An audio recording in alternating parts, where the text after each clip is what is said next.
ಇವತ್ತು ನಾನು ಧಾರವಾಡಕ್ಕೆ ಬಂದಿರೋ ಕಾರಣ ರಾಜ್ಯ ಸರ್ಕಾರ ಕಳೆದ 3 ವರ್ಷದಲ್ಲಿ ಯಾವುದೇ ನೇಮಕಾತಿಯನ್ನ ಮಾಡದೆ ಯಾರು ಉದ್ಯೋಗ ಆಕಾಂಕ್ಷಿಗಳಿದ್ದಾರೆ ವಿದ್ಯಾರ್ಥಿಗಳು ಅವರು ಕೋಚಿಂಗ್ ಅಲ್ಲಿ ಎಕ್ಸಾಮ್ ಬರೆಯೋದಕ್ಕೋಸ್ಕರ ಕೋಚಿಂಗ್ ತಗೊಂಡಿದ್ದಾರೆ, ಕಾಯ್ತಾ ಇದ್ದಾರೆ. ಎಲ್ಲ ಬಡವರ ಮಕ್ಕಳು.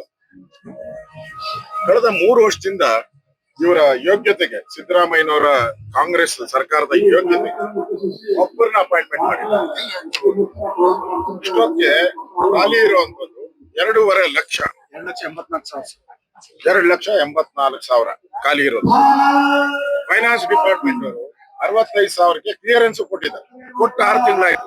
ಮಾಡಿ ಅಪಾಯಿಂಟ್ಮೆಂಟ್ ಅಂತ ಮಾಡ್ತಾ ಇಲ್ಲ. ಯಾಕೆ ಅಂದ್ರೆ ಸರ್ಕಾರದಲ್ಲಿ ಹಣ ಇಲ್ಲ. ಇಷ್ಟು ಅಪಾಯಿಂಟ್ಮೆಂಟ್ ಮಾಡ್ಬಿಟ್ರೆ ಸಂಬಳ ಕೊಡಕ್ಕೆ ಮಾತ್ರ ದುಡ್ಡಿದ್ ಕಾರಣ ಇಲ್ಲ ಅಂದ್ರೆ ಮೀನಾವೇಶ ಯಾಕೆ ವಿದ್ಯಾರ್ಥಿಗಳ ಜೀವನ. ಈಗ ಅವ್ರು ಹೇಳ್ತಾರೆ ಉದ್ಯೋಗ ಖಾತರಿ, ಕೇಂದ್ರ ಸರ್ಕಾರ ಏನ್ ಉದ್ಯೋಗ ಖಾತರಿ ತಂದಿದೆ 60-40% ಅದನ್ನು ವಿರೋಧ ಮಾಡ್ತಾ ಇದೆ. ಯಾಕೆ 40% ಇವ್ರು ಕೊಡ್ಬೇಕು ಅಂತ. ಇಲ್ಲಿ ಇವ್ರದೇ ಸರ್ಕಾರ, ಇವರೇ ನೇಮಕಾತಿ ಮಾಡ್ಬೇಕು.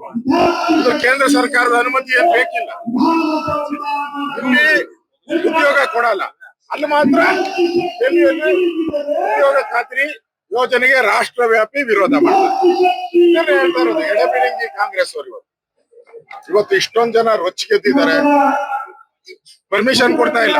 ಕಳೆದ 6 ತಿಂಗಳಿಂದ ಇವರು ಪ್ರತಿಭಟನೆ ಮಾಡಕ್ಕೂ ಅವಕಾಶ ಕೊಟ್ಟಿಲ್ಲ. ಇದು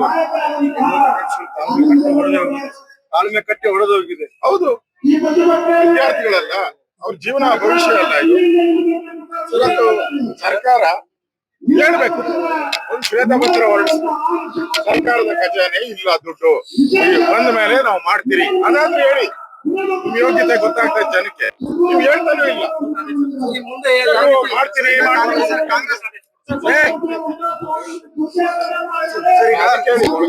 ಕಾಂಗ್ರೆಸ್ ನಾಯಕರ ಪ್ರಶ್ನೆ ಏನು ಅಂದ್ರೆ 2019 ಅವರೇ ಸರ್ಕಾರ ಎಷ್ಟು ಮಾಡಿದ್ರು ಉದ್ಯೋಗ ಎಷ್ಟು ಮಾಡ್ತಾರೆ. ನನ್ನ ಖಾತೆಗೆ ರೆವಿನ್ಯೂ ಇಲಾಖೆಯಲ್ಲಿ ತಹಸೀಲ್ದಾರ್ನ ನೇಮಕ ಮಾಡಿದ್ದೀನಿ, AC ನೇಮಕ ಮಾಡಿದ್ದೀನಿ, ವಿಲೇಜ್ ಅಕೌಂಟೆಂಟ್ ಸಾವಿರಾರು ಜನ. ಏನು ಇಂಟರ್ವ್ಯೂ ಇಲ್ಲ, ಮಾರ್ಕ್ಸ್ ಮೇಲೆ ಜಿಲ್ಲಾಧಿಕಾರಿಗಳಿಗೆ ಅಧಿಕಾರ ಕೊಟ್ಟೆ ಸಾವಿರಾರು ಜನ ನೇಮಕ ಮಾಡಿದ್ದೀನಿ. ನೇಮಕ ಮಾಡಿರೋದು ತಗೊಳ್ಳಿ. 2019ರಿಂದ ಎಷ್ಟು ಜನ VAಗಳನ್ನ ನಾನು ನೇಮಕ ಮಾಡಿದ್ದೀನಿ, ಎಷ್ಟು ಜನ ತಹಸೀಲ್ದಾರ್, ಎಷ್ಟು ಜನ AC ನೇಮಕ ತಗೊಳ್ಳಿ. ಸರ್, ಈಗ ಮುಂದೆ ಪ್ರತಿಭಟನೆ ಯಾವ ರೀತಿ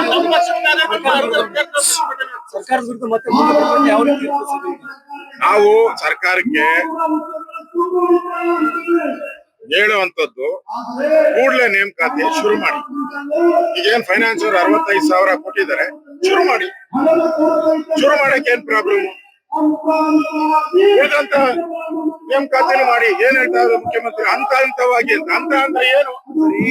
ಒಂದ್ ಹಂತದಲ್ಲಿ ನಾವು 1 ಲಕ್ಷ ಮಾಡ್ತೀರಿ, 2ನೇ ಹಂತದಲ್ಲಿ ಇನ್ನೊಂದು 1 ಲಕ್ಷ ಮಾಡ್ತೀವಿ. ಹೇಳ್ಬೇಕಲ್ಲ ಅದನ್ನ. ನೇಮಕಾತಿ ಆಗ್ತಿಲ್ಲ ಅಂತ ಚರ್ಚೆ ಆಯ್ತು ಸರ್. ಅಲ್ಲ, ಕಾಂಗ್ರೆಸ್ ಅವರು ಇದನ್ನ ಚರ್ಚೆಯೇ ಸರಿ ಇಲ್ಲ. ಇವತ್ತು DK ಶಿವಕುಮಾರ್ ಹೇಳಿದಾರಂತೆ ರಾಜಕೀಯ ಪ್ರೇರಿತ. ಇದ್ರಲ್ಲಿ ಏನೈತೆ ರಾಜಕೀಯ? ನೇಮಕಾತಿ ಮಾಡು ಅಂತ ಹೇಳೋದು ರಾಜಕೀಯನ? ಇವರು ನಮ್ ಸರ್ಕಾರ ಇದ್ದಾಗ ಫ್ರೀಡಂ ಫೈಟ್ ಅಲ್ಲಿ, ಫ್ರೀಡಂ ಪಾರ್ಕ್ ಅಲ್ಲಿ ಎಷ್ಟು ಪ್ರತಿಭಟನೆಗೆ ಹೋಗಿದ್ದಾರೆ? ಅವಾಗ ಜ್ಞಾನ ಇರ್ಲಿಲ್ವಾ ನಿಮ್ಗೆ? ನಾವು ಮಾಡಿದ್ರೆ ರಾಜಕಾರಣ, ನೀವು ಹೋಗಿ ಪ್ರತಿಭಟನೆ ಪಾಲ್ಗೊಂಡಿದ್ದು ಅವಾಗ ಏನಂತ ಹೇಳ್ತೀರಾ? ನೀವು ನೇಮಕಾತಿ ಮಾಡಿಲ್ಲ ಅಂದ್ರೆ ಇಡೀ ಕರ್ನಾಟಕದಲ್ಲಿ ಯುವಕರು ಒಂದ್ ರೀತಿ ಹೋರಾಟಕ್ಕೆ ಬೀದಿಗಿಳಿತಾರೆ. ದೊಡ್ಡ ಹೋರಾಟ ಆಗ್ತದೆ. ಅದನ್ನ ತಡ್ಕೊಳಕ್ಕೆ ಕಾಂಗ್ರೆಸ್ಗೆ ಶಕ್ತಿ ಇಲ್ಲ. ನೀವು ರಾಜ್ಯದ ನಾವು ಇವತ್ತು ಮಾತಾಡ್ತೀನಿ ಅಧಿಕಾರಿಗಳ ಜೊತೆ ಎಲ್ಲ. ಅದಕ್ಕೆ ಸರಿಯಾಗಿ ಸರ್ಕಾರ ಸ್ಪಂದನೆ ಮಾಡಿಲ್ಲ. ನಾವು ನೇಮಕಾತಿಯನ್ನ ಯಾವ್ಯಾವ ಹಂತದಲ್ಲಿ ಮಾಡ್ತೀರಿ, ಯಾಕೆ ಶುರು ಮಾಡ್ತೀರಿ, ಏನೇನು ಅಂತ ಡೀಟೇಲ್ ನ ರಾಜ್ಯದ ಜನತೆ ಮುಂದೆ ಇಡಬೇಕು. ಪರವಾಗಿಲ್ಲ, ನಮ್ಮವರು. Thank you sir. ನಮ್ಮವರು